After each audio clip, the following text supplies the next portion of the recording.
Welcome to this brand new video. इस video में बात होगी एक ऐसे शो की जिसने पूरी दुनिया में नेटफ्लिक्स यूजर्स के दिलो दिमाग को हाईजैक कर लिया है और इसको देखने के बाद कोई भी दर्शक इसका दीवाना हुए बगैर रह ही नहीं सकता। जी हाँ, बात हो रही है नेटफ्लिक्स की सीरीज मनी हाइस्ट की। दोस्तों हो जाओ तैयार इस वीडियो के लिए, क्योंकि हम बताने जा रहे हैं इसी शो मनी हाइस्ट से जुड़ी 15 ऐसी बातें जो आपके होश उड़ा देंगी। एग्जैक्टली जानेंगे इस वीडियो में कि कैसे इस बेहद सक्सेसफुल वेब सीरीज को टीवी के व्यूअर्स ने नकार दिया था, कैसे एक सीजन के बाद ये बंद होने की कगार तक आ गया था, और इसके अलावा भी बहुत कुछ। मगर उसके पहले सब्सक्राइब कीजिए ये channel and hit the bell icon, जिससे आप हमारे वीडियोस देख पाए सबसे पहले। तो फ्रेंड्स लेट्स बिगिन, हो जाते हैं शुरू।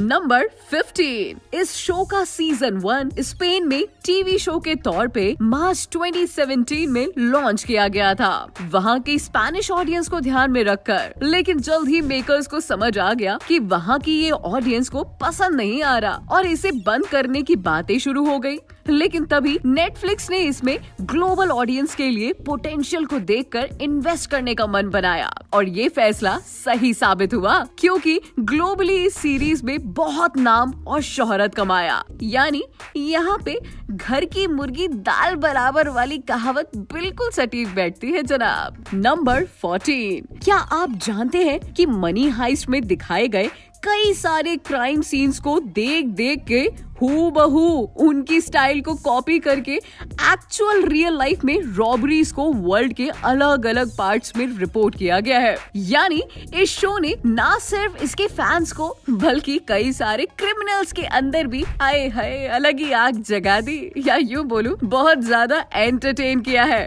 और उससे भी ज्यादा मोटिवेट किया है क्राइम करने के लिए। लेकिन आप मत हो जाना। नंबर 13। एक तरफ इस शो का पहला सीजन, जो कि स्पेन के एक टीवी चैनल को ध्यान में रखकर बनाया गया, खराब व्यूअरशिप और रेटिंग्स की वजह से बंद होने की कगार पे जा पहुंचा था। वहीं दूसरी ओर नेटफ्लिक्स के प्लेटफॉर्म पे ये अभी तक का most watched TV series in English language का रिकॉर्ड बना चुका है। वो कहावत है ना, हर दिन एक जैसा नहीं होता। इस शो के लिए तो दिन ही नहीं जमाना ही बदल गया है पूरा। बिल्कुल। नंबर 12। इस शो का सब्जेक्ट मेजरली एंटी एस्टैब्लिशमेंट है, या फिर उन चीजों के खिलाफ है जो सिस्टम की देन है, जैसे कि बैंक्स एक्सेट्रा। आइडिया भी मेकर्स को 2008 के ग्लोबल इकोनॉमिक क्राइसिस के टाइम पे ही आया था। यानी वक्त अच्छा हो तो आप मौज में जी सकते हैं और बुरा हो तो आप जम के सीख सकते हैं। है ना एकदम धांसू सा आइडिया जीने के लिए। नंबर 11। मनी हाइस्ट मतलब पैसों के लुटेरे होता है। नेटिव स्पेनिश में इसका नाम ला कासा दे पापिल है। बिल्कुल सही सुना, ला कासा दे पापिल। लेकिन शुरुआत में इसका नाम ये नहीं था, देस ओथ्यादो नाम दिया गया था, अंग्रेजी में जिसका मतलब होता है द आउटकास्ट, और हिंदी में वो लोग जिन्हें सोसाइटी से बॉयकॉट कर दिया हो। नंबर 10। शो में थीव्स का नाम अलग अलग सिटीज के नाम पे रखा गया है। कहा जाता है कि काफी रिसर्च के बाद ये आइडिया क्रू मेंबर्स को तब आया जब एक दिन क्रू का एक मेंबर एक दिन ऑफिस में एक टी शर्ट में आया जिस पर लिखा था टोक्यो। यानी लाइफ में फ्रेश आइडियाज चाहिए हो तो किताबों के साथ साथ दूसरों के अंदर नहीं, यानी दूसरों की टी शर्ट में भी आप झांक सकते हैं। नंबर 9। हालांकि सारे लीड कैरेक्टर्स के नाम बेशक सिटीज के नाम से हैं, मगर क्या आप जानते हैं कि प्रोफेसर के कैरेक्टर को किसी भी सिटी का नाम नहीं दिया गया है। अब एक तरफ ये बात थोड़ी मिस्ट्री जरूर क्रिएट करती है, मगर वहीं दूसरी तरफ कुछ लोगों का मानना है कि इस कैरेक्टर के एट्रीब्यूट्स के हिसाब से इसका नाम वेटिकन सिटी के नाम से अनऑफिशियली है, पर शायद रिलीजियस एंगल होने की वजह से इसे शो में उजागर नहीं किया गया है। आपको क्या लगता है? क्योंकि आपसे ज्यादा इंटेलिजेंट कोई नहीं, इसीलिए नीचे कमेंट बॉक्स में कमेंट करके जरूर बताइए। नंबर 8। इस शो के रिसर्च पर खास ध्यान दिया गया था, जिससे इसकी एक्यूरेसी स्क्रीन पर भी दिखे। इसी वजह से सेट्स पर प्रोफेशनल गोल्डस्मिथ यानी सुनार और ड्राइवर्स को बुलाया गया था, ताकि पानी के अंदर सोने के पिघलने वाले सीक्वेंसेस में जान फूकी जा सके। ओह माय गॉड, मेरी तो जान निकलती जा रही है बताते बताते। नंबर 7, इस सीरीज को लंबे समय तक इसके रियलिस्टिक अप्रोच और रिसर्च के लिए जाना जाएगा। मसालन इसमें चोरी किए जाने वाले करेंसी नोट्स भी एक्चुअल प्रिंटिंग मशीन्स में प्रिंट किए जाते थे। फर्क बस ये होता कि वो printing machine newspaper printing machine में काम आती थी। हालांकि आपके पास भी ऐसी कोई मशीन है तो आप इसे घर में बिल्कुल ट्राई ना करें, क्योंकि इस शो को भले ही शोहरत मिली हो, पर रियलिटी में ऐसा कुछ करने पर आपको नाम नहीं बल्कि हवा खानी पड़ेगी, वो भी हवालात की। नंबर 6, अगर आपसे पूछा जाए कि इस शो के सिग्नेचर एलिमेंट कौन कौन से हैं, तो आपका जवाब क्या होगा? If I am not wrong तो इटालियन प्रोटेस्ट सॉन्ग बेला चाओ, साथ ही साथ इसका कैरेक्टरिस्टिक मास्क और कलर रेड।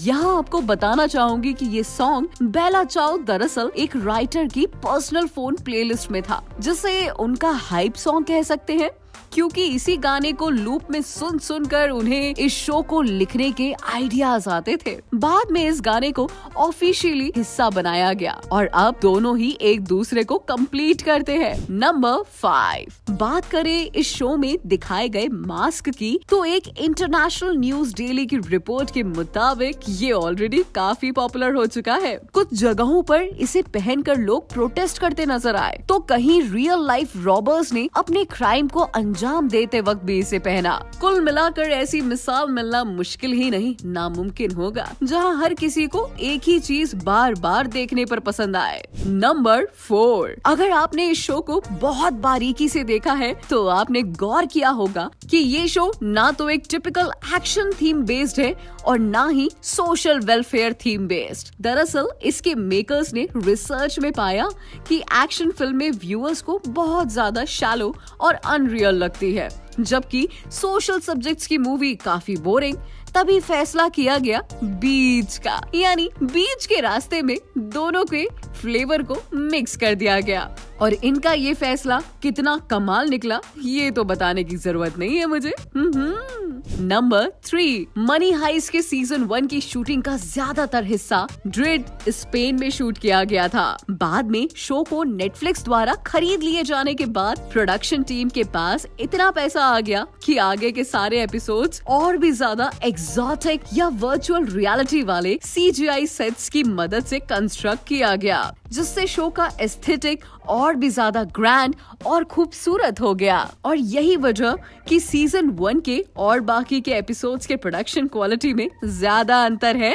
नंबर 2, इस शो से जुड़ी सबसे दिलचस्प बात ये है कि इसके राइटर्स जानबूझकर इसकी कहानी को ज्यादा दूर तक प्लान नहीं करते और अलग अलग मौकों पर छोटे छोटे डिटेल्स को अलग से स्टोरी में लिखते रहते हैं, ताकि सही वक्त आने पर उन डिटेल्स की मदद से जब चाहे तब इसकी स्टोरी में एक धमाकेदार ट्विस्ट ला सके। Oh my God, so twist में ट्विस्ट जिसको पसंद है वो इसे बिल्कुल भी मिस ना करे। और साथ ही साथ इसे पैरेलल राइटिंग कहा जाता है और इंग्लिश में planning for the unplanned. Wow. Number 1, finally एक ऐसी बात जो दिल को छू देगी। दरअसल इस शो में दिखाए गए मास्क में एक अजीब सी हंसी के साथ नकली मूंछें हैं, जो कई लोगों को डरावनी भी लग सकती है। मगर ये बात जान के आप भी हैरत में पड़ जाएंगे कि असल में ये मुखौटा एक स्पेनिश रेवोल्यूशनरी आर्टिस्ट को ट्रिब्यूट देने के पर्पज से डिजाइन की गई थी, जिनका नाम था साल्वाडोर डाली, जिनकी रियलिटी में ऐसी ही नकली मूंछें थी और जिन्होंने न सिर्फ स्पेन की बल्कि दुनिया के और भी कई कंट्रीज के मॉडर्न आर्ट को रीडिफाइन कर दिया था। ओह माय गॉड, ये वाला फैक्टर तो शायद वाव कह सकते हैं आप। तो फ्रेंड्स, यही थी 15 ऐसी बातें आपके फेवरेट शो मनी हाइस्ट के बारे में, जिन्होंने आई एम श्योर आपको हैरत में डाला होगा। इस सीरीज के बारे में अगर आपके पास भी है ऐसी ही कोई बात तो कमेंट करके जरूर बताएं और सब्सक्राइब करना ना भूलें इस चैनल को बेल आइकन के साथ। मिलती हूँ आपसे अगले वीडियो में, तब तक के लिए टाटा शाटा बाय शाय।